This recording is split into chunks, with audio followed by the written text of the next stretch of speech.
નમસ્કાર.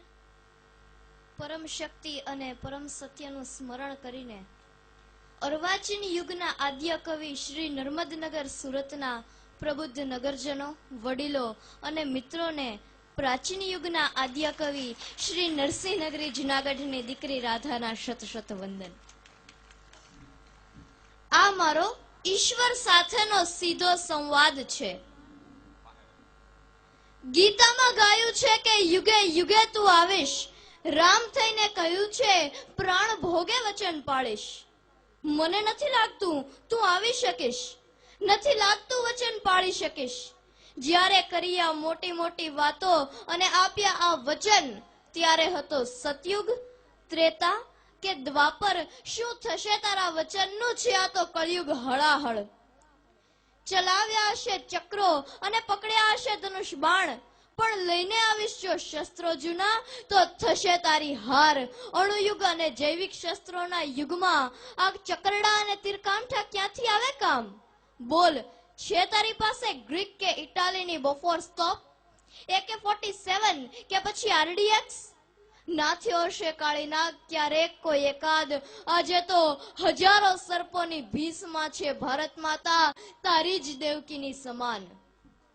કર્યા હશે કદાચ કંસ કે રાવણ એક બે હાલ.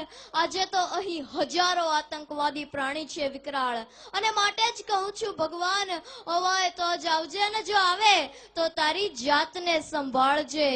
તું તો બેઠો છે તારા દોસ્ત મોહમ્મદ સાથે, અને લોહીની નદીઓ રેલાય છે અહીં તારા જન્મ સ્થળ માટે. જન્મ જ નથી થયો તેમ સોગંદનામા લખાય છે, અને સ્થળના નામે વોટ બેંક લૂંટાય છે. સૌ કર્મ ભૂલી ગયા છે, ધર્મ ભૂલી ગયા છે, તે જે કાંઈ કહ્યું તેનો મર્મ ભૂલી ગયા છે. રામ થઈને આવે તો અયોધ્યામાં જ જન્મ્યો હતો તેનો પુરાવો લેતો આવજે. રામ સેતુ તે જ બંધાવ્યો હતો તેની મંજૂરીની ખરી નકલ લેતો આવજે. સાથે 2 એન્જિનિયર નલ અને નીલને લેતો આવજે. શ્યામ થઈને આવે તો લક્ષ્મીજીને લાવજે સાથમાં. ભ્રષ્ટાચારી યુગમાં થઈ હેરાન જો લક્ષ્મી નહીં હોય હાથમાં. હિન્દ ભૂમિ પર સાચની નથી રહી કોઈ વિસાત. રામ ભક્ત બની ગયો પોતાના નિજ ગોળીનું નિશાન. પ્રભુ નહીં આવે તો ચાલશે, શિવ ધનુષને બદલે વચન તોડીશ તો ચાલશે, પણ જો આવે તો સંભાળજે. સાથે તારા પોતાના સિક્યોરિટી ગાર્ડ લેતો આવજે. અહીં તો રક્ષક જ બન્યા છે ભક્ષક બેફામ.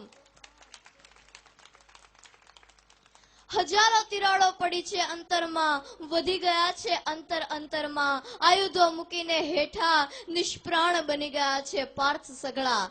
જા, અમારું એ છે તને વચન, જો કેશવ થઈને આવીશ તો પક્ષીની આંખ વિંધી બતાવીશું. જો મોહમ્મદ થઈને આવીશ તો કરબલામાં કુરબાન થઈ બતાવીશું. જો તું થઈશ નાનક તો માનવતાના રક્ષણ માટે ખપી બતાવીશું. અને જો તું થઈશ જીસસ, બુદ્ધ કે મહાવીર તો પ્રેમ અને અહિંસાનું વટવૃક્ષ થઈને ફાલી બતાવીશું. તું રામ તો અમે હનુમાન. જો તું ખરેખરો ભગવાન હોય તો આવી બતાવજે. એક અંતરમાં પાર્થને જગાડીને કર્તવ્ય યાદ કરાવી બતાવજે. ભ્રષ્ટાચાર અને હિંસાના દૈત્યને મારી બતાડજે. હિન્દુત્વને સંસ્થાપિત કરીને ભારત વર્ષમાં પુનઃ સતયુગ લાવી બતાવજે. જય હિન્દ, જય ભારત.